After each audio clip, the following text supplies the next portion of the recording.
Hello everyone. UP PCS pre 2024 का paper 22 दिसंबर को संपन्न हुआ था।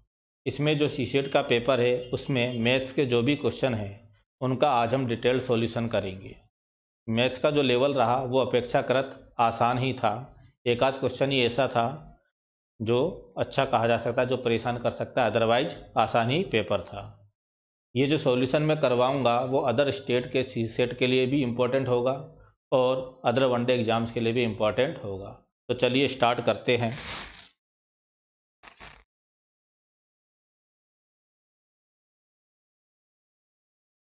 तो क्वेश्चन हमारा यहाँ पहला है, n पूर्णांकों की संख्या जो -n+2 is greater than equal to 0 और 2n is greater than equal to 4 को संतुष्ट करती है, क्या होगा। यहाँ पर पहले हमें इस क्वेश्चन का नेचर समझने की जरूरत है कि क्वेश्चन कह क्या रहा है।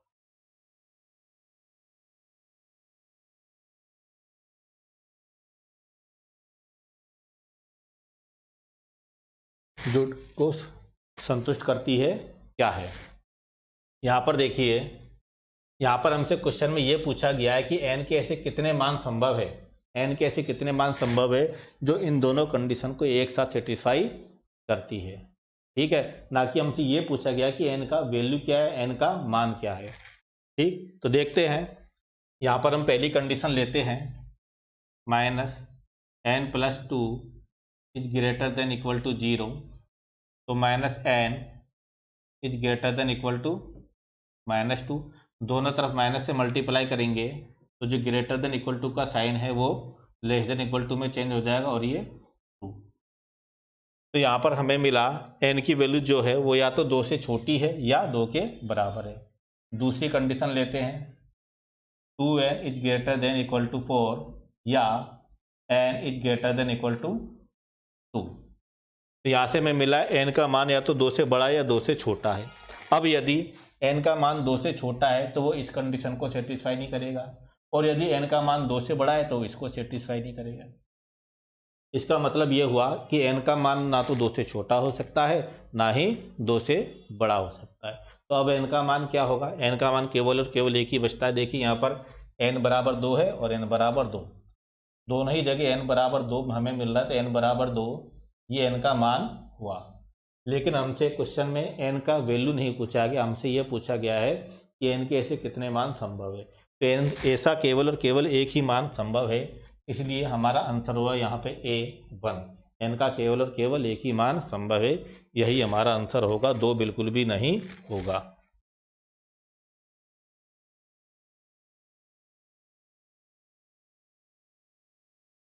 इस क्वेश्चन में हमसे पूछा गया है 0.235 पर बार है, इसका फ्रैक्शन में वैल्यू क्या होगी। अगर हम इसको फ्रैक्शन में चेंज करें तो फ्रैक्शन में मान क्या होगा। एक तो इसका डायरेक्ट तरीका है, पहले वो बता देता हूँ, उसके बाद इसका मैं एक सॉल्यूशन भी बता दूंगा ऐसा होता क्यों है। तो जो डायरेक्ट तरीका है उसमें बस हमें इतना ध्यान रखना है कि देखिए यहाँ पे पॉइंट के बाद जो भी नंबर है उसमें इन 2 डिजिट पर बार है, तो जितने डिजिट पर बार है उतना तो हमारे यहाँ 9 आ जाएगा। एक डिजिट पर बार नहीं है 2 पे, तो उसका आ जाएगा 0। अब इस पूरे नंबर में से 235 में से वह डिजिट हम माइनस कर देंगे जितने पर बार नहीं, यानी कि 2 पर नहीं, तो ये हो गया हमारा 233/990। ये हमारा यहाँ पर आंसर हुआ। बात आ गई होगी समझ में, आसान क्वेश्चन था। अब इसका डिटेल सॉल्यूशन भी देख लेते हैं। डिटेल्ड के लिए हम क्या करेंगे, हमने लिया x बराबर 0.235 बार। ठीक, 2 पर बार है 1 पर नहीं है। इस बार को हम जिस पर बार नहीं इसको हम पॉइंट के इस तरफ लाना चाहेंगे, तो इस पूरे को हम 10 से मल्टीप्लाई कर देते हैं। 2.35 इस तरीके से हम इसे लिख सकते हैं। अब हम ये चाहते हैं कि पॉइंट के बाद जो भी नंबर है वो हमारा रिमूव हो जाए हमारे। ठीक, हम इसे रिमूव करना चाहते हैं। अगर हम इसमें से इसको माइनस करेंगे तो ये माइनस नहीं होगा, पॉइंट के बाद नंबर रिमूव नहीं होगा। पॉइंट के बाद नंबर तभी रिमूव होगा जब पॉइंट के बाद 0.3535 दोनों नंबर एक जैसे हो। तो वो कब पॉसिबल है, हम क्या करेंगे, इस पूरे को 100 से मल्टीप्लाई कर देते हैं। जब 100 से मल्टीप्लाई करेंगे तो ये तो 1000x हो जाएगा, और ये हमें मिलेगा 235.3535।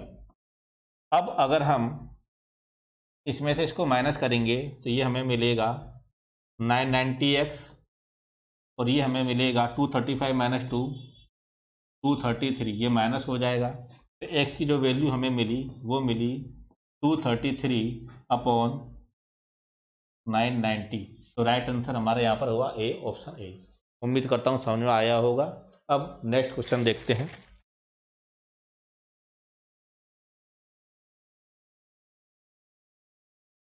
नेक्स्ट क्वेश्चन है हमारा, ये एचसीएफ और एलसीएम से हमारा क्वेश्चन पूछा गया है। यहाँ पर हमें दो नंबर दिए गए हैं 306 और 657, जिसका एचसीएफ हमें दिया हुआ है और एलसीएम हमें फाइंड आउट करना है। तो जब दो नंबर दिए हों और उनका एचसीएफ और एलसीएम हमें दिया हो या ना भी दिया हो, हम एक फॉर्मूला जानते हैं कि जो दो नंबर है उनका एलसीएम और एचसीएफ का जब मल्टीप्लाई करते हैं वो उन दोनों नंबर के गुणनफल के बराबर होता है। तो यहाँ पर हम क्या करेंगे, एलसीएम हमें फाइंड आउट करना है, मल्टीप्लाइड कर देंगे एचसीएफ से, वो हमें मिलेगा दोनों नंबर का गुणनफल। तो एलसीएम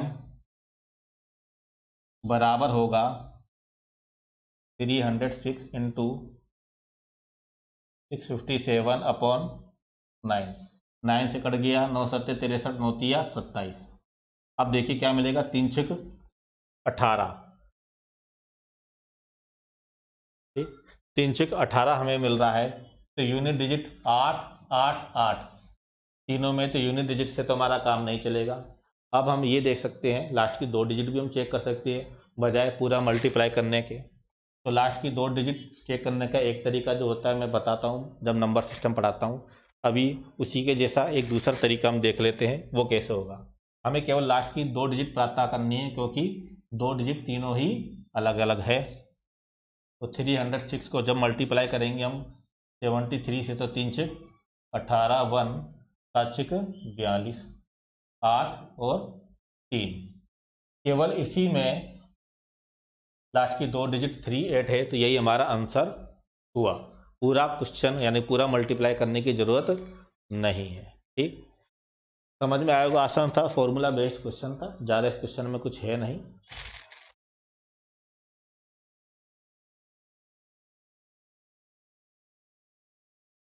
नेक्स्ट क्वेश्चन है 196।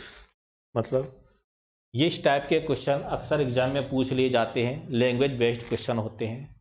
ये क्वेश्चन बेसिक से भी हो सकते हैं और दूसरा तरीका इनका स्मार्ट जो तरीका है वो है ऑप्शन से। अक्सर इस टाइप के क्वेश्चन ऑप्शन से सॉल्व हो जाया करते हैं। ठीक, तो यहाँ पर हम पहले मैं आपको बेसिक तरीका बताऊंगा, उसके बाद ऑप्शन से कैसे किया जा सकता है। तो बेसिक तरीका सीधी सी बात है, यहाँ पर हमसे पूछा गया 196 रुपये को 300 बच्चों में बांटा गया है। यदि लड़कियों को रुपये 1 और लड़कों को 50 पैसे मिले तो लड़कों की संख्या क्या है। हम यहाँ पर क्या करेंगे, लड़कों की संख्या मान लेते हैं x, तो जो लड़कियों की संख्या होगी वो होगी 300 माइनस x। अब x लड़कों को, प्रत्येक लड़के को 50 पैसे मिल रहे यानी कि 1/2 रुपये, तो x लड़कों को टोटल इतने रुपये मिलेंगे। लड़कियों की संख्या है 300 माइनस x और प्रत्येक लड़की को 1 रुपये मिल रहे हैं, तो टोटल लड़कियों को कितने रुपये मिलेंगे। अब अगर हम इन दोनों को ऐड कर देंगे तो टोटल रुपये कितने, 196 रुपये। ये हमारी एक इक्वेशन बन गई है। इस इक्वेशन को सोल्व करने पर x की जो भी वैल्यू होगी वही हमारा आंसर होगा, क्योंकि हमने x क्या माना है, लड़कों की संख्या। तो ये तरीका, इसे आप लोग सोल्व करके खुद देख लीजिएगा। अब हम चलते हैं इसका ऑप्शन वाले मेथड पे। तो ऑप्शन वाले मेथड पे हमने ऑप्शन ए माना कि हमारा आंसर है। अब हम इसे चेक करते हैं क्या ऑप्शन ए सही है या गलत। तो लड़के हमारे पास कितने हुए, लड़कों की संख्या हुई 210। तो लड़कियों की संख्या अब कितनी हो जाएगी, अगर 210 लड़के हैं, 300 में से 210 माइनस करेंगे तो लड़कियों की संख्या 90 होनी चाहिए। अब इधर देखिए, अगर 210 लड़के हैं और प्रत्येक लड़के को 1/2 रुपये यानी 50 पैसे मिलते हैं, तो 210 लड़के को कुल मिलाकर 105 रुपये मिलेंगे। लड़कियां 90 है और प्रत्येक लड़की को 1 रुपये मिल रहा है, तो लड़कियों को टोटल मिला के 90 रुपये मिलेंगे। तो ऐसी कंडीशन में जो टोटल रुपये हुए वो 195 रुपये हुए, जबकि है कितने, 105। 96 रुपये, यानी कि ये ऑप्शन हमारा रॉन्ग है। अब यहां से एक बात ये पता चल रही है, अगर हम इस पर विचार करें, हम पूरा क्यों देखें, अगर लड़कों की संख्या ज्यादा होगी तो ऐसी कंडीशन में लड़कियां घटेंगी, और लड़कियां घटेंगी तो इसकी जो वैल्यू है और कम होती जाएगी। लड़के 210 है तो टोटल 195 है, अगर लड़के 2 से 10 से ज्यादा हुए तो ये 195 से भी कम हो जाएगा, जबकि हमें तो 195 से ज्यादा चाहिए, एक ज्यादा चाहिए, यानी कि 210 से ज्यादा लड़के नहीं हो सकते। इसका मतलब ये हुआ ये ऑप्शन और ये ऑप्शन तो रॉन्ग हो गया, और ये हमारा राइट आंसर होगा बिना किसी झिझक के, यही हमारा राइट आंसर होगा, इसमें कोई डाउट नहीं है। ठीक, देख लेते हैं इसको भी। लड़के हैं 108, वो लड़के हैं 208, तो लड़कियां हो जाएगी 92, तो 208 लड़कों को टोटल मिलेंगे 104 रुपये, और 92 लड़कियों को टोटल मिलेंगे 92 रुपये, तो ये हो गया 196, तो टोटल रुपये 196 है, तो ये हमारा राइट आंसर हुआ डी, 208 हमारा यहाँ पर राइट आंसर हुआ। समझ में आ गया होगा दोनों ही तरीके से। नेक्स्ट क्वेश्चन अब हम देखते हैं।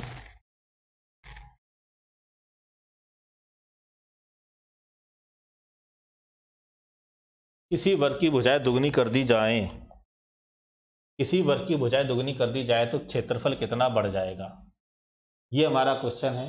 इस क्वेश्चन में अक्सर स्टूडेंट गलती कर देते हैं। गलती क्या करते हैं, क्वेश्चन आते हुए भी गलत कर देते हैं, सिली मिस्टेक हो जाती है। होता क्या है, किसी वर्ग की भुजाएं दुगनी कर दी जाए तो क्षेत्रफल कितना बढ़ जाएगा, हमसे यहाँ पर यह पूछा गया कि क्षेत्रफल कितना बढ़ जाएगा, हमसे यह नहीं पूछा कि क्षेत्रफल कितना हो जाएगा, पूछा गया बढ़ जाएगा, और आंसर लगा के आ जाते कितना हो जाएगा। कैसे, देखिए, वर्ग है तो वर्ग का जो एरिया का फॉर्मूला होता है वो होता है भुजा का स्क्वायर या साइड का स्क्वायर, ये वर्ग का एरिया होता है।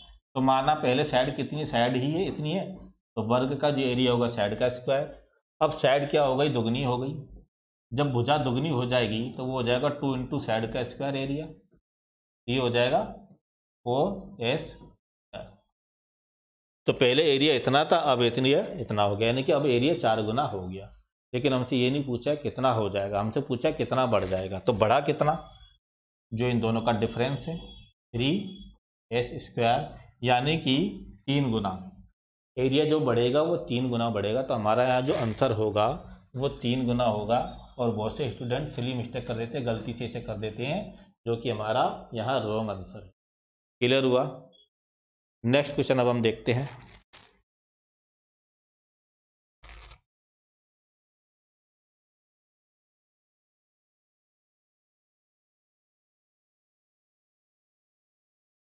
प्रकार से कम और प्रकार से अधिक वितरण के लिए त्वरण वक्र एक दूसरे पर प्रतिच्छेद करते हैं। ये तो थ्योरी का क्वेश्चन है, आसान सा सवाल भी है। देखिए, जिसका आंसर होगा हमारा माध्यिका पर। माध्यिका क्या होती है, माध्यिका हम कैसे निकालते हैं, जब कोई नंबर हम दिए होते हैं कुछ, ठीक, उस नंबरों में हमसे पूछा गया कि माध्यिका इसमें कौन सी है, तो हम क्या करते हैं, नंबरों को या तो पहले आरोही क्रम में जमाते हैं या फिर अवरोही क्रम में व्यवस्थित करते हैं। उसके बाद जो सबसे बीच का नंबर होता है वही हमारी माध्यिका होती है। तो उस नंबर के एक तरफ आधे नंबर होते हैं और एक तरफ आधे नंबर होते हैं, एक तरफ वाले कम होते हैं तो एक तरफ वाले उस नंबर से ज़्यादा होते हैं, तो बीच में आता है। तो यहीं पर यह है प्रकार से कम और प्रकार से अधिक, तो आंसर हमारे यहाँ पर होगा माध्यिका पर। ठीक, आइए नेक्स्ट क्वेश्चन हम देखते हैं।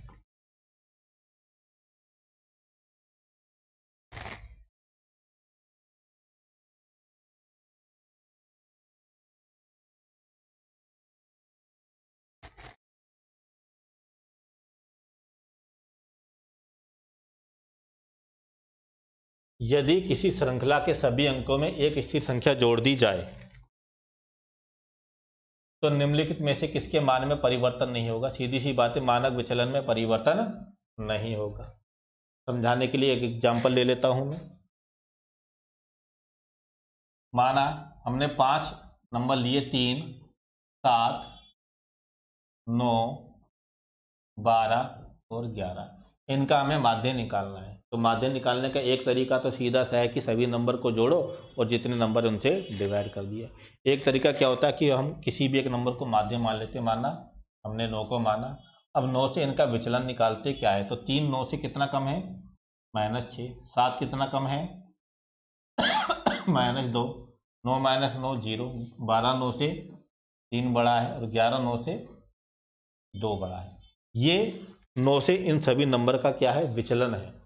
अब यदि इन सभी में एक एक स्थिर संख्या जोड़ लेते, माना हमने 2 जोड़ दिया, तो 2 जोड़ने पर ये सभी नंबर क्या हो जाएंगे, 3 और 2 5, 7 और 2 9, 9 और 2 11, 12 और 2 14, 11 और 2 13।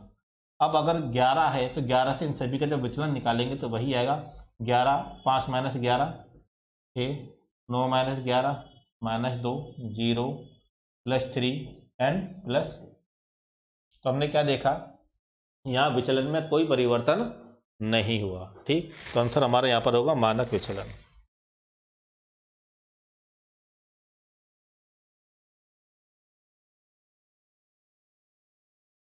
अब देखिए इस टाइप का अभी थोड़ी देर पहले क्वेश्चन करवाया था, फिर वही आ गया। एक वृत्त में यदि त्रिज्या दुगनी कर दी जाए तो क्षेत्रफल पर क्या प्रभाव पड़ेगा। अब देखिए पिछले क्वेश्चन में हमसे पूछा गया था कि क्षेत्रफल कितना बढ़ जाएगा, यहाँ पर पूछा क्षेत्रफल में क्या प्रभाव पड़ेगा, तो यहाँ पर आंसर हमारा 4 गुना हो जाएगा। तो जो सर्कल का जो एरिया होता है वो फॉर्मूला होता है πr²। तो माना अभी जो सर्कल है उसका रेडियस r ही है, तो आंसर ये हमारा एरिया हुआ πr²। अब अगर रेडियस दुगनी कर देते हैं तब एरिया हो जाएगा 2r का स्क्वायर या 4πr²। तो यहाँ पर एरिया कितना हो गया, 4 गुना हो गया। तो 4 गुना हमारा यहाँ पर राइट आंसर होगा। यहाँ पर हमारा 4 गुना आएगा, ना कि 3 गुना। ठीक है, आइए नेक्स्ट क्वेश्चन हम देखते हैं।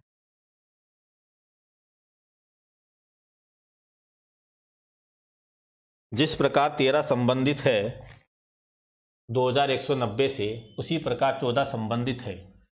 ये क्वेश्चन हमारा रीजनिंग का टच लिए हुए है। मैथ का तो ये है ही, लेकिन साथ ही साथ रीजनिंग का भी, ये रीजनिंग का थोड़ा सा टच दे दिएगा। देखिए यहाँ पे ये कह रहा है कि 13 2190 से कैसे संबंधित है। तो यहाँ पता होना चाहिए जो 13 का क्यूब होता है वो होता है 2197। इसमें से 7 माइनस किया, ये हमें मिला 2190। तो 13 इस तरीके से 2190 से क्या है, संबंधित है। तो जिस तरीके से यहाँ संबंध है उसी तरीके से 14 का संबंध हमें यहाँ बताना है, इस तरीके से क्या होगा। तो 14 का जो हमने क्यूब लिया, 14 का जो क्यूब होता है वो होता है 2744। तो यहाँ भी 7 माइनस किया था, यहाँ भी हम 7 माइनस कर देते हैं, तो हमें मिलेगा 2733। तो हमारा यहाँ पर राइट आंसर हुआ 2733। ये ऑप्शन हमारा यहाँ आंसर है। ठीक है, नेक्स्ट क्वेश्चन अब देखते हैं।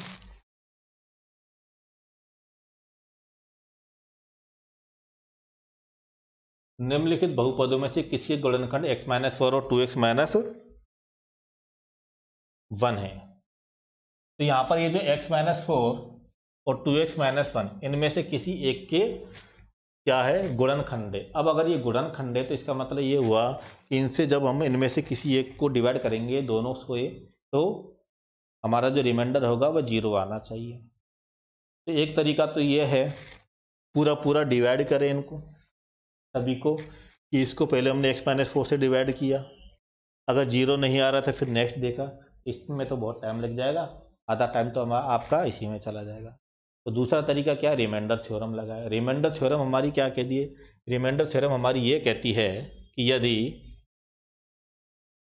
x-4 इनमें से दिए गए किसी एक का गुणनखंड है, तो x-4 = 0 रखने पर x की जो वैल्यू आ रही है वही 4, x बराबर 4 है, x बराबर 4 रखने पर इनमें से किसी एक में वैल्यू क्या हो जाएगी, 0 हो जाएगी। ठीक, x = 4 रखने पर इन बहुपदों में से किसी एक में उसकी टोटल वैल्यू 0 आएगी। ठीक, इतनी बात समझ में आई। तो जहाँ 0 आएगी वही इसका क्या होगा, x-4 उसका गुणनखंड होगा। तो हम देख लेते हैं।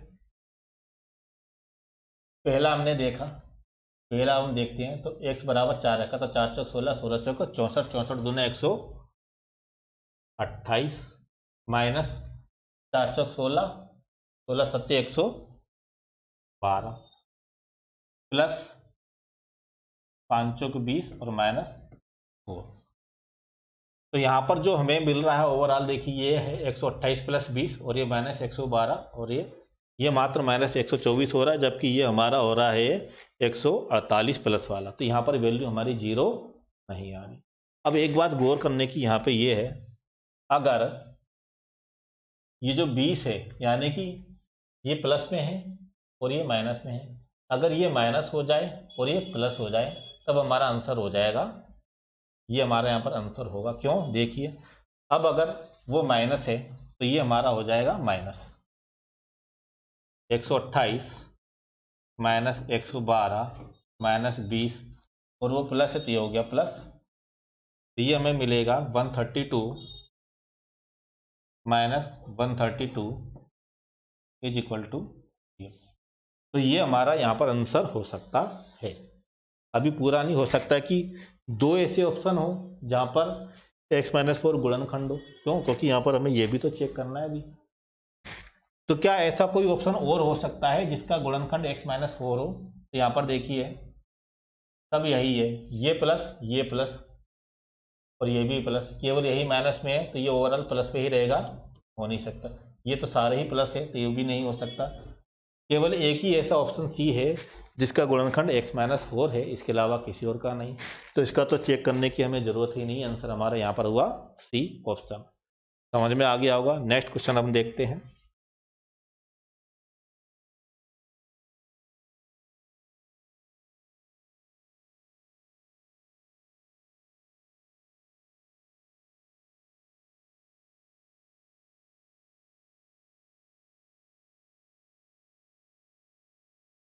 दो 200 व्यक्तियों में 90 लोग चाय पसंद करते हैं, जबकि 108 लोग कॉफ़ी पसंद करते हैं और 46 लोग चाय और कॉफ़ी दोनों पसंद करते हैं। कितने लोग ऐसे हैं जो ना तो चाय पसंद करते हैं और ना ही कॉफ़ी पसंद करते हैं? इस टाइप के जो क्वेश्चन होते हैं, एक तो शेयर थ्योरी से होते हैं जो यहाँ बताने की जरूरत नहीं है। दूसरा तरीका है वेन डायग्राम, वही मैं बताता हूँ। अक्सर स्टूडेंट के लिए क्वेश्चन आसानी होते कर लेते हैं इस टाइप के क्वेश्चन वो। ठीक है, कैसे करेंगे? यहाँ पर हम ये देखते हैं, वेन डायग्राम बनाते हैं। वेन डायग्राम क्या माना, ये वो स्टूडेंट है जो चाय पसंद करते हैं, ये वो स्टूडेंट है जो कॉफ़ी पसंद करते हैं। इस तरीके से क्यों बनाए? ये एरिया वो है, ये एरिया दोनों में आ रहा है, चाय में भी कॉफ़ी में भी, क्योंकि 46 लोग ऐसे हैं जो चाय और कॉफ़ी दोनों पसंद करते हैं। तो 90 लोग चाय पसंद करते हैं, 108 लोग कॉफ़ी पसंद करते हैं और 46 लोग चाय और कॉफ़ी दोनों पसंद करते हैं। हमसे यहाँ ये पूछा गया कि कितने ऐसे लोग हैं जो ना तो चाय पसंद करते हैं ना ही कॉफ़ी पसंद करते हैं। अगर हमें ये मिल जाए कि चाय कितने लोग पसंद करते हैं, कॉफ़ी कितने लोग पसंद करते हैं और दोनों कितने लोग पसंद करते हैं, टोटल इतने लोगों की संख्या पता चल जाए तो 200 में से माइनस कर देंगे तो वह वही लोग होंगे जो ना तो चाय पसंद करते ना ही कॉफ़ी। तो अब ये हम कैसे निकालें, इसे देखिए।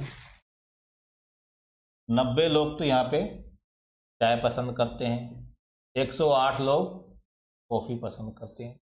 ये जो 46 लोग हैं वो चाय भी पसंद करते हैं और कॉफ़ी भी पसंद करते हैं, यानी कि 46 लोग यहाँ भी शामिल है और यहाँ भी शामिल है। दो दो बार आ रहे हैं, एक बार माइनस कर देते हैं, तब हमारा जो आएगा यहाँ पे 198 - 46 = 152। 152 ऐसे लोग हैं जो या तो चाय पसंद करते हैं या कॉफ़ी पसंद करते हैं या दोनों ही पसंद करते हैं। इसके अलावा जो भी लोग बचेंगे 200 में से, वो तो ना तो चाय पसंद करेंगे और ना ही कॉफ़ी। तो ऐसे लोगों की संख्या कितनी हो जाएगी? 200 में से हमने माइनस कर दिया 152, तो 48 लोग ऐसे हैं जो ना तो चाय पसंद करते और ना ही कॉफ़ी पसंद करते हैं। उम्मीद करता हूँ समझ में आ गया होगा। बेहद आसान क्वेश्चन है ये। नेक्स्ट क्वेश्चन अब हम देखते हैं।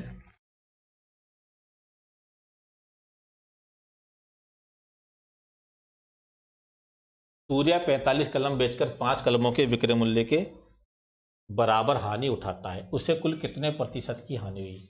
ये प्रॉफिट एंड लॉस से हमारा क्वेश्चन है। प्रॉफिट एंड लॉस में हानि जब होती है तो हानि उस कंडीशन में होती है जब क्रय मूल्य ज़्यादा हो और विक्रय मूल्य कम हो। तो यहाँ पर हानि की बात चल रही है, तो इसका मतलब ये हुआ कि जो उसको हानि हो रही है वो उसी कंडीशन में हो रही है जब क्रय मूल्य ज़्यादा है और विक्रय मूल्य कम है। ठीक, इसी का हम इस्तेमाल कर लेते हैं।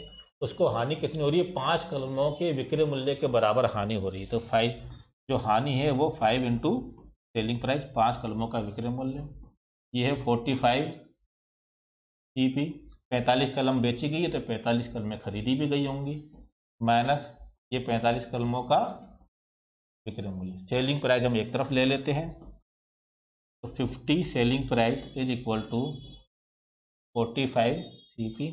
तो CP और जो सेलिंग प्राइस का यहाँ पर रेशियो आएगा वो हमें मिलेगा 50/45 या 5 × 50 5 नाम 45। तो इसका मतलब ये हुआ कि 10 रुपये की चीज़ 9 रुपये में बेची गई है, या 10 यूनिट की चीज़ 9 यूनिट में बेची गई है। तो हानि यहाँ पर कितनी हो रही है, 1 की हानि हो रही है। तो लॉस परसेंट यहाँ पर कितना होगा, 10 पर पूछा गया है, 10 पर हानि हो रही है 1 की, तो 10 पर हानि हो रही है 1 की, तो 100 पर कितनी, तो यहाँ पर हानि आई हमारी 10%। ये हमारा यहाँ पर राइट आंसर है। ये प्रॉफिट एंड लॉस का क्वेश्चन हुआ जो आपके PCS में पूछा गया है। आइए नेक्स्ट क्वेश्चन।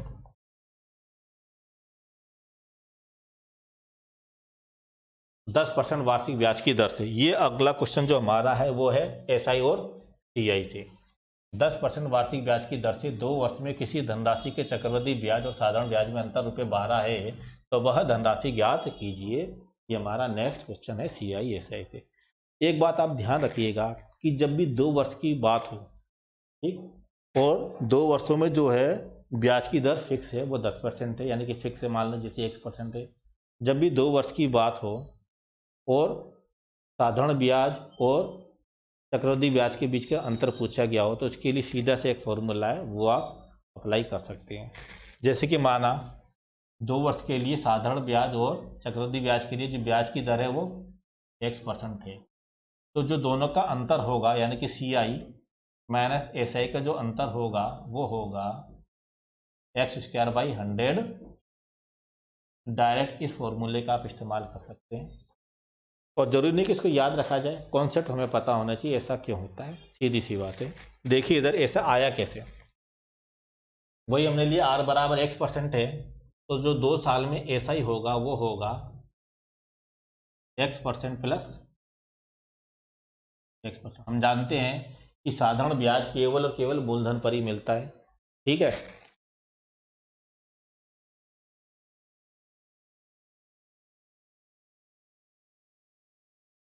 साधारण ब्याज केवल और केवल मूलधन पर ही मिलता है, तो ये X% प्लस X% हो गया। अब अगर CI की बात करें, 2 साल का CI क्या होगा, तो CI एक फॉर्मूला है जो मैं बता चुका हूं, क्या है, उससे निकाल सकते हैं CI। अगर पहले फॉर्मूला ही बता देता हूं कि किसी वस्तु का मूल्य पहले X% बढ़ा, फिर Y% बढ़ा, तो उस वस्तु के मूल्य में जो ओवरऑल वृद्धि होगी वो होगी X plus Y plus XY/100%।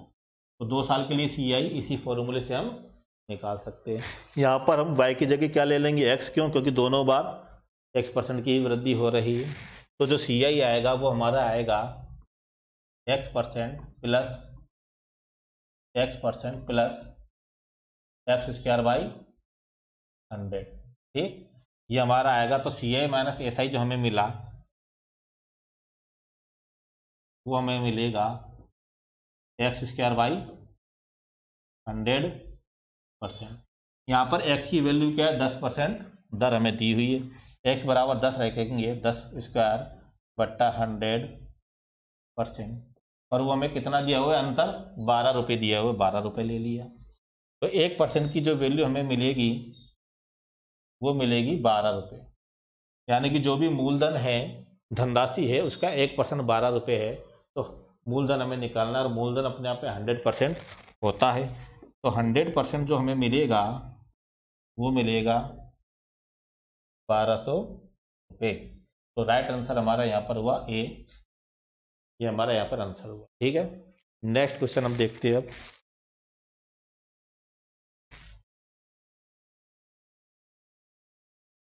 A012 के उपसमुच्चयों की संख्या क्या होगी।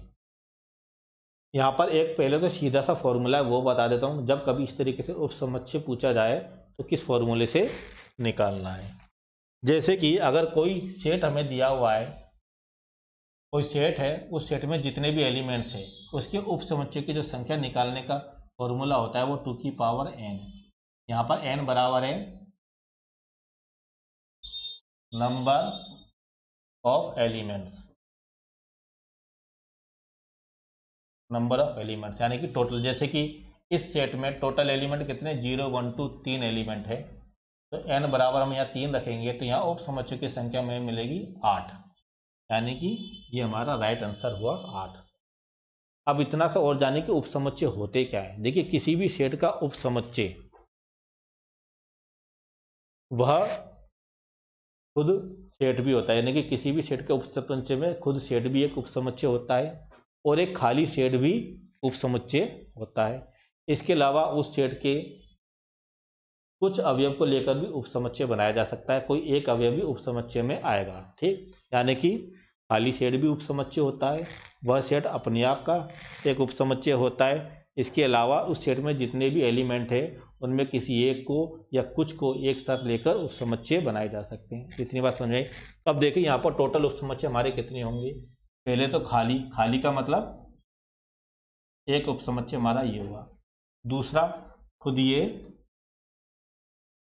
सेट हो गया, ये उपसमुच्चय हो गया। अब हमने एक ले लिया, दो ले लिया और 0 ले लिया। ठीक, इसके अलावा 0 और 1 ले लिया, या 0 और 2 ले लिया, या 1 और 2 ले लिया। इसके अलावा और कुछ नहीं हो सकता। 1 2 3 4 5 6 7 8, इस तरीके से टोटल मिला के 8 उपसमुच्चय हुए। बात आ गई समझ में। नेक्स्ट क्वेश्चन अब देखते हैं।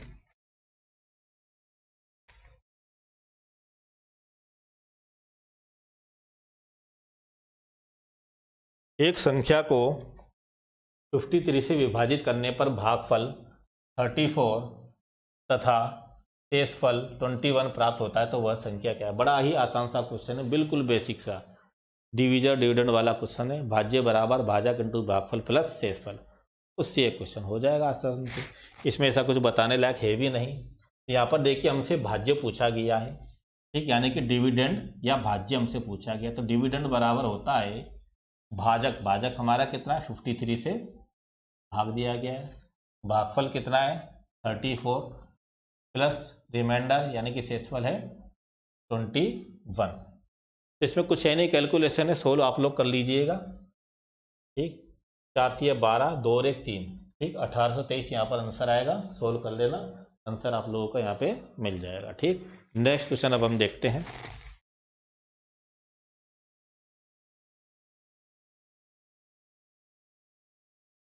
एक आदमी अपनी आधी यात्रा, एवरेज का क्वेश्चन है और बिल्कुल बेसिक सा क्वेश्चन है।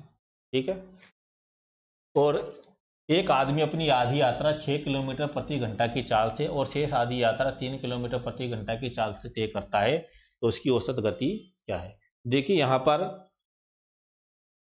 दो समान दूरियां अलग अलग चाल से तय करता है। ठीक, तो यहाँ पर एक इसके लिए तो सीधा सा फॉर्मूला भी है और एक तरीका भी है, मैं फॉर्मूले से बता देता हूँ। ठीक, तरीके से हम हर तरीके के क्वेश्चन कर लेंगे जो इसका तरीका होगा।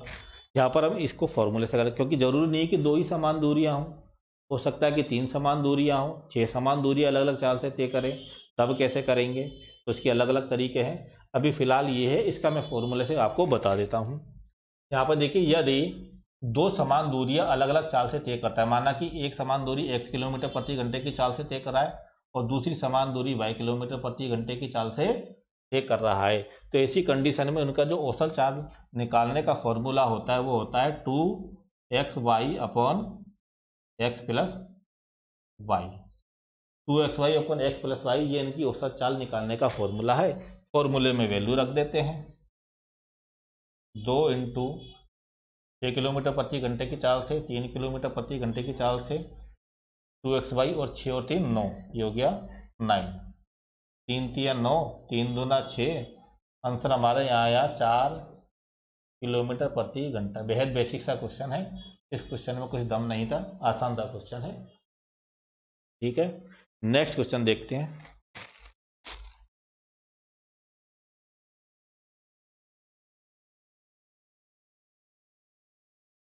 चालीस संतरों का क्रय मूल्य, फिर ये आ गया प्रॉफिट एंड लॉस से। 40 संतरों का क्रय मूल्य 30 संतरों के विक्रय मूल्य के बराबर है, लाभ प्रतिशत ज्ञात कीजिए। सिंपल सी बात है, कुछ है नहीं।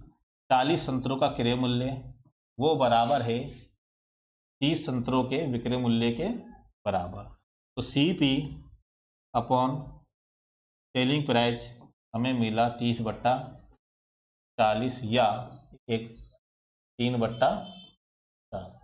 तो 3 रुपए की चीज कितने में बेचेगी? 4 रुपए में बेचेगी। तो लाभ कितना हुआ 3 रुपए पर? 1 रुपए का लाभ हुआ। तो प्रॉफिट परसेंट हमसे पूछा गया है, तो वो होगा 3 पर लाभ हो रहा है 1 का, तो 100 पर 33.33% हमारा राइट आंसर हुआ। 33.33%। क्वेश्चन आसान से है, इसीलिए थोड़ा जल्दी जल्दी करा रहा हूँ, स्पीड मेरी थोड़ी फास्ट है। ठीक, ऐसा कुछ है नहीं और बताना ही है। ठीक, आइए इधर।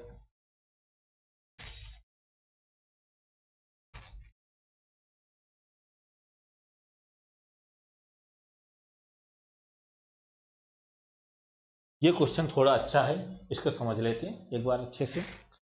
ए में कार्य करने की क्षमता बी से 3 गुना अधिक है। ये दोनों मिलकर एक कार्य को 15 दिन में पूरा कर सकते हैं। ए अकेले उस कार्य को कितने दिनों में पूरा करेगा? इस टाइप के क्वेश्चन वही बताया, सिली मिस्टेक हो जाती है, आते हुए भी गलती से गलत हो जाते हैं। कैसे? देखिए यहाँ पे कह रहा है हमें, यहाँ ए और बी, ए के कार्य करने की क्षमता बी से 3 गुना अधिक है, यानी कि अगर बी की कैपेसिटी 1 है तो जो ए की कैपेसिटी होगी वो बी से 3 गुना अधिक है। दो बातें होती है, एक तो कहता कि बी का 3 गुना है, वो हमसे नहीं कहेगा, हमसे कहेगा कि 3 गुना अधिक है। तो 3 गुना अधिक है यानी कि बी का जो भी इसमें +3 ऐड होगा, तो 1 + 3 ए की क्षमता होगी 4। अगर हमसे कहता कि ए की कार्य क्षमता बी की 3 गुना है, तब यहाँ पर 3 आता। तो इस तरीके से जो दोनों की टोटल मिला के कैपेसिटी हुई 5, हम कह सकते हैं कि एक दिन में ये दोनों मिलकर 5 भाग काम करते हैं। तो टोटल वर्क अब हमें कितना मिलेगा? तो टोटल वर्क होगा, क्योंकि वो कह रहा है कि दोनों मिला के 15 दिन में काम करते हैं, एक दिन में 5 भाग काम करते तो 15 दिन में ये, तो टोटल काम हमारा हुआ 75। अब कहा जा रहा है कि इस काम को अकेले ए कितने दिन में करेगा? ए एक दिन में 4 भाग काम करता है, तो ए टाइम कितना लेगा? 75 डिवाइडेड बाई 4, ये हमें मिलेगा 18 चौक 72.75, 18.75 डेज। ये हमारा आंसर हुआ राइट, 18.75 डेज इसका आंसर हमें मिलेगा। ठीक है, नेक्स्ट क्वेश्चन देखते हैं।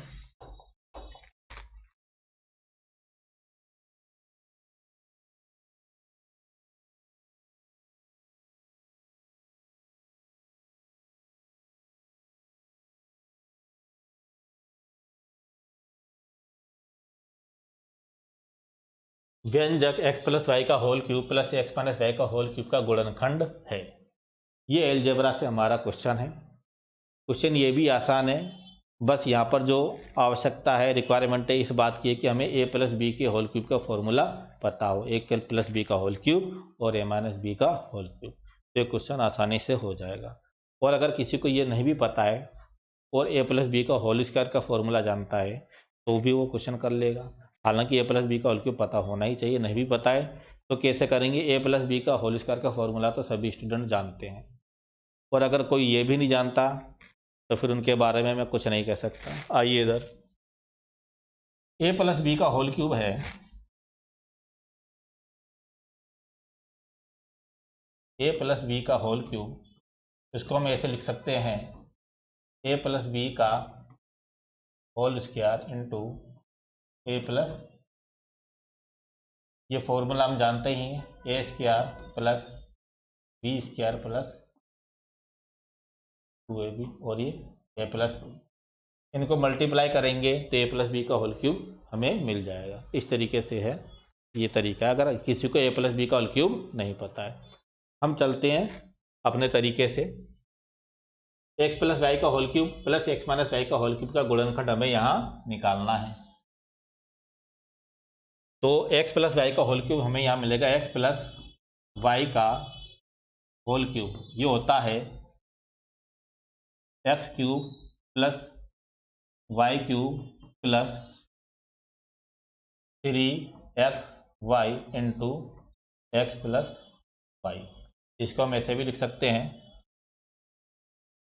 X cube plus y cube plus 3x² y plus 3xy का स्क्वायर।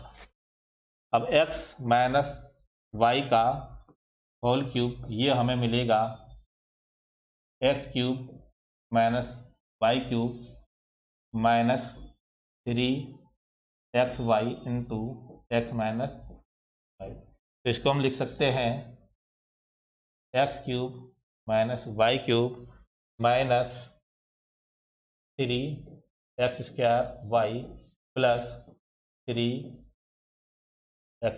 अब दोनों को ऐड करना है अकॉर्डिंग टू क्वेश्चन, इन दोनों को ऐड करना है। तो x cube plus x cube 2x cube, ये कट जाएगा, ये भी कट जाएगा, 6xy²।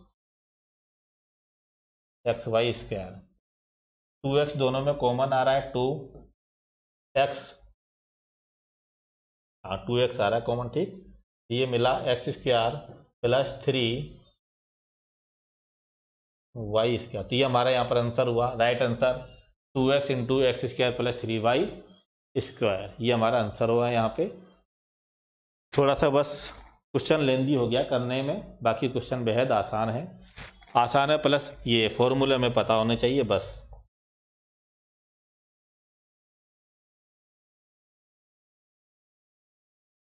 निम्नलिखित आंकड़ों का माध्यक क्या है?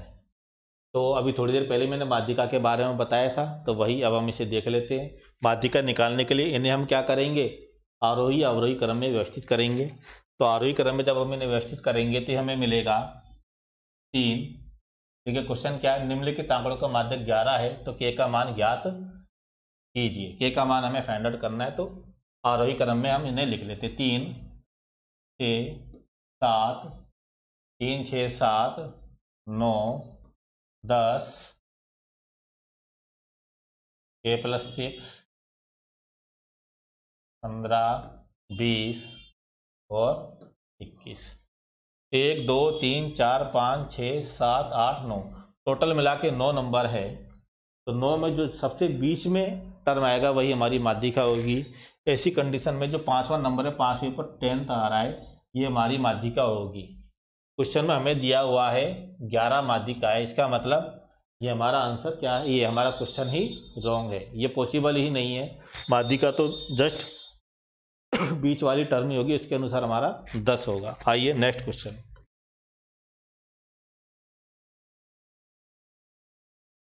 ये हमारा जियोमेट्री से क्वेश्चन है। क्वेश्चन बहुत आसान है, लेकिन जियोमेट्री देखकर क्या है, कुछ स्टूडेंट घबरा जाते हैं, क्यों? क्योंकि उन्होंने किया ही नहीं इस टाइप के क्वेश्चन। यहाँ पर अगर हमें x की वैल्यू निकालनी है तो डायरेक्ट तरीका तो ये, बस इन तीनों को जोड़ लें, 30 55 और 45। तीनों को जब हम ऐड करेंगे तो हमें मिलेगा 100, यानी कि x का जो मान है वो 130 डिग्री है।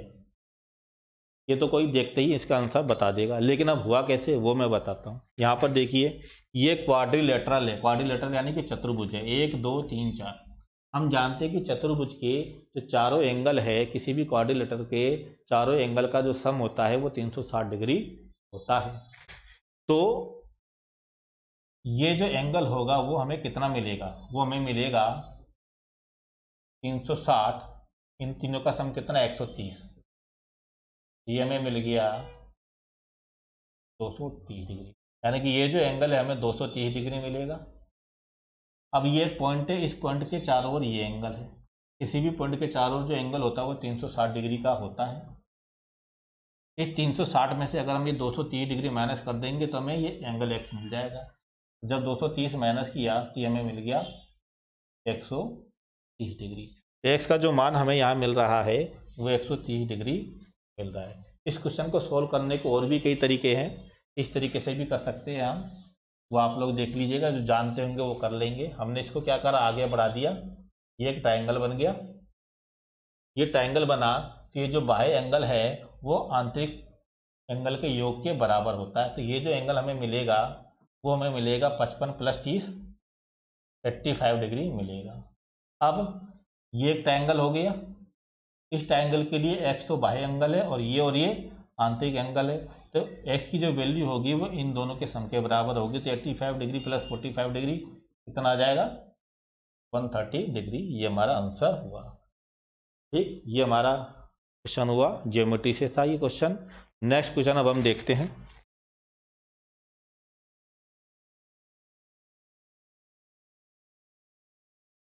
x² x³ - 6x²।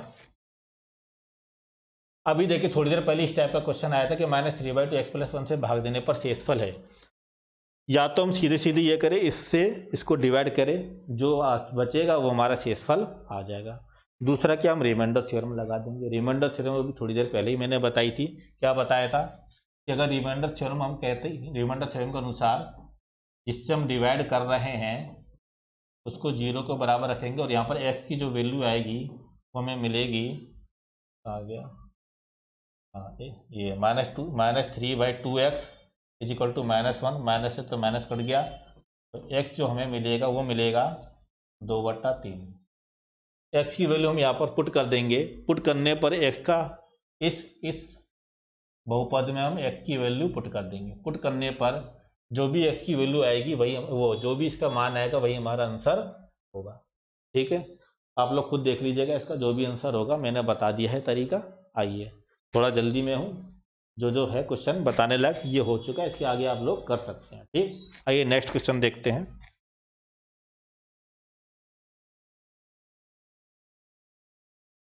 आइए,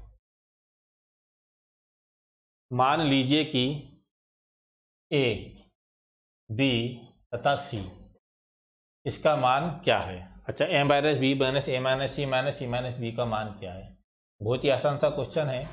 सबसे पहले अगर पूरा तरीका देखें तो पहले तो इस a में से b को माइनस करेंगे, फिर a में से c को माइनस करेंगे और इस c में से b को माइनस करेंगे। ठीक, इस तरीके से जो भी आएगा हमारा हो जाएगा। एक डायरेक्ट मैं बता देता हूँ आप लोगों को, बस इसका a - b minus a - c minus c minus, इसको जब हम खोलेंगे तो ये आएगा a - b minus a minus into minus plus c minus c minus into minus plus b, सब कट जाएंगे 0। 0 का मतलब है 5। जब खाली सेट होता है उसको 5 से डिनोट करते हैं, तो हमारा आंसर यहाँ पर आएगा C। ठीक, बाकी इसका जो सही तरीका करने का वो यही है कि पहले सबको अलग अलग माइनस करें, यानी कि a - b निकालना है तो a - b हम निकालेंगे पहले। यहाँ पे कितना हो जाएगा, तो ये थोड़ा सा टाइम लग जाएगा, इसलिए मैंने इस तरीके से बता दिया आप लोगों को। ठीक, यहाँ पर देखिए a इसमें नहीं है, a - b में a आ जाएगा, b से b कट जाएगा, c से c कट जाएगा, f और g कट जाएगा, तो a - b हमें मिलेगा a एंड e, केवल यही आएगा। d नहीं आएगा क्योंकि हम a में से b को माइनस कर रहे हैं। a में से b को माइनस करने पर a e ही बचेगा। इस तरीके से आप अप्रोच अपनाइए और टोटल मिला के फाइनल आंसर आपका आ जाएगा, सारा करेंगे तो। आइए नेक्स्ट क्वेश्चन देखते हैं।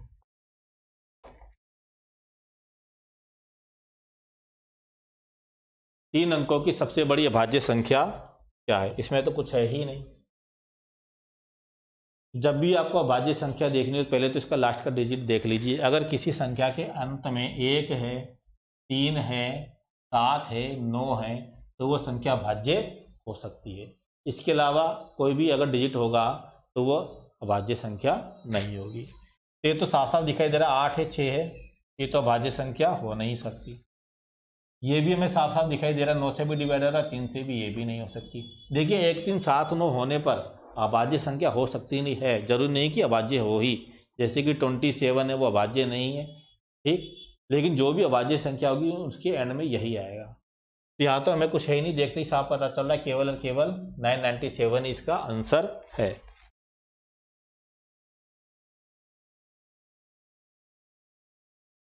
(27 सेंटीमीटर क्यूब आयतन वाले दो घनों को एक सिरे से दूसरे सिरे तक जोड़ा जाता है तो परिणामी घनाभ का पृष्ठीय क्षेत्रफल क्या है? अब देखिए यहाँ दो घन हैं। घन क्या होते हैं? जिसमें एक ऐसा 3D फिगर जिसकी लंबाई चौड़ाई और ऊंचाई तीनों ही क्या होती है, समान होती है। ठीक, तो जो घन का आयतन होता है, घन का आयतन होता है वॉल्यूम, वो बराबर होता है साइड का क्यूब। तो आयतन हमें कितना दिया है, 27 सेंटीमीटर क्यूब। दोनों तरफ क्यूब रूट ले लेंगे तो साइड हमें मिल जाएगी 3 सेंटीमीटर। यानी कि जो घन है उसकी लंबाई चौड़ाई और ऊंचाई 3-3 सेंटीमीटर की है। अब ऐसे दो घनों को मिला दिया गया। जब ऐसे दो घनों को मिलाया जाएगा, जैसे कि मैं पूरा नहीं बना रहा हूं, ये 3 सेंटीमीटर है, एक घन और मिला दिया गया, ठीक, ये 3 सेंटीमीटर है। तो जो घन की ओवरऑल जो लंबाई हो जाएगी वो हो जाएगी यहाँ पे 6 सेंटी। तो घन की लंबाई तो बढ़ जाएगी लेकिन ऊंचाई और चौड़ाई में कोई परिवर्तन नहीं होगा, वो 3 सेंटीमीटर ही रहेंगे इस तरीके से। ठीक, ये हो गई यहाँ पे हमारी क्या, चौड़ाई, और ये हो गई ऊंचाई, वो 3 सेंटीमीटर ही रहेंगे। यानी कि ये घनाभ बन गया। ऐसी कंडीशन में एक घनाभ बन जाएगा। घनाभ की क्या है तीनों एक जैसे नहीं होते। ठीक, तो लंबाई यहाँ पर अलग है, चौड़ाई और ऊंचाई एक जैसी है। तो घनाभ का पृष्ठीय क्षेत्रफल हमसे यहाँ पूछा गया है। तो घनाभ का जो पृष्ठीय क्षेत्रफल होता है वो होता है 2 इंटू लंबाई इंटू चौड़ाई प्लस चौड़ाई इंटू ऊंचाई प्लस लंबाई इंटू, इस फॉर्मूले में हम वैल्यू रख देंगे।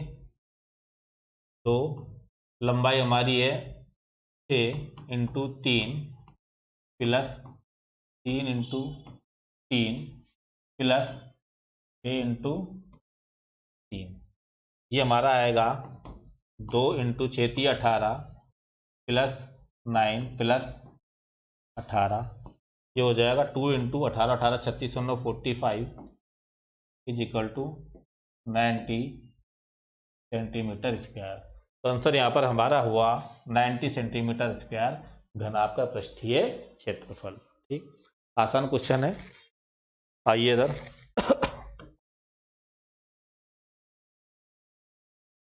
यदि बिंदु 1x 52 और 95 संरेख है तो x का मान क्या है, ये हमारा देखिए क्वेश्चन है, लास्ट क्वेश्चन है। तो इसके तरीके हो सकते हैं। अगर हम पूरा तरीके से करें तो एक बात ध्यान रखिएगा कि यदि तीन बिंदु एक रेखा में नहीं है, माना ये तीन बिंदु ए बी और तीन बिंदु अगर एक रेखा में नहीं है तो उनसे निश्चित रूप से एक ट्रायंगल जरूर बनेगा। अगर एक रेखा में नहीं है तो एक ट्रायंगल जरूर बनेगा। लेकिन अगर तीनों बिंदु एक ही रेखा में है, जैसे कि सी हो गया, तब ये एक सीधी रेखा हो जाएगी, इनसे ट्रायंगल नहीं बनेगा। तो यहाँ पर हम इस फॉर्मूले का उपयोग कर सकते हैं कि यदि तीन बिंदु एक ही सरल रेखा में हो तो उनसे बनने वाले ट्रायंगल का जो एरिया होता है वो 0 होता है। ठीक, अब तीन बिंदु जैसे कि हमने ले लिए, तीन बिंदु ए है x1 y1 b x2 y2 and c x3 y3। तो इन तीन बिंदु से बनने वाले जो ट्राइंगल है उसका एरिया होगा 1/2 into x1 y2 minus y3 plus x2 y3 minus y1 plus x3 y1 minus y2। ये तीन बिंदुओं से बनने वाले ट्रायंगल का एरिया का फॉर्मूला है। ठीक, अब यहाँ पर चूंकि बिंदु संरेख है तो हम क्या करेंगे, ये जो वैल्यू है इसमें रखेंगे और उसको किसके बराबर कर देंगे, 0 के बराबर कर देंगे। ऐसा करने पर हम सोल्व करके x की वैल्यू निकाल लेंगे, वही हमारा यहाँ पर क्या हो जाएगा, आंसर हो जाएगा। दूसरा तरीका क्या हो सकता है, अगर तीन बिंदु संरेख है जैसे कि ए बी और सी, तो ए से बी का डिस्टेंस प्लस बी से सी का डिस्टेंस वो बराबर होगा ए सी के। A B plus B C बराबर ए सी, यानी कि इन दो बिंदुओं के बीच की दूरी प्लस इन दो बिंदुओं के बीच की दूरी बराबर इन दोनों बिंदुओं के बीच की दूरी होगी। अब दो बिंदुओं के बीच की दूरी निकालने का फॉर्मूला क्या होता है, जैसे कि मान लो कि हमें ए और बी के बीच की दूरी निकालनी है, तो फॉर्मूला होता है रूट x2 माइनस x1 का whole square plus y2 minus y1 का होल। इस फॉर्मूले का इस्तेमाल करके आप इसकी दूरी, इसकी दूरी और इसकी दूरी निकाल देंगे, सोल्व करेंगे, लेंदी हो जाएगा इस तरीके से, लेकिन आंसर आ जाएगा। ठीक, सोल्व आप लोग कर लीजिएगा। आइए मैं इसका स्मार्ट तरीका बता देता हूँ, वो कैसे होगा। सिंपल सा, आप लोग बस यहाँ ये देखिए दोनों के बीच कितना डिफरेंस आ रहा है, 5 का। एक सेट पैटर्न है, इनके बीच कितना डिफरेंस आ रहा है, फिर 4 का डिफरेंस आ रहा है। तो वही सेट पैटर्न यहाँ भी फॉलो करेगा, 5 माइनस 3 और ये 2 माइनस 3। तो 2 में से 3 माइनस करेंगे, वो हमारा मिलेगा -1। तो 2 माइनस 3 कितना होता है, 2 माइनस 3 बराबर -1 होता है ना। तो -1 ये हमारा यहाँ पर आंसर हुआ, -1 राइट आंसर। इस तरीके से यूपी पीसीएस प्री 2024 में जो सीसेट के पेपर में मैथ्स के क्वेश्चन है मैंने सारे सोल्व करे हैं, और अपनी तरफ से कोशिश करिए पूरा डिटेल्ड सॉल्यूशन बताने की। किसी किसी में 2-4 क्वेश्चन ऐसे हैं जिनमें मैंने पूरा सॉल्यूशन नहीं बताया, लेकिन मैंने ये बता दिया है कि कैसे करना है। बाकी कैलकुलेशन है तो इतना तो आपको करना आना ही चाहिए। अगर आप कैलकुलेशन करके सोल्व नहीं कर पाएंगे तो वैसे ही आप लोगों को प्रॉब्लम हो जाएगी। ठीक है, तो ठीक है, ये हमारा यहाँ पर आज कंप्लीट हुआ।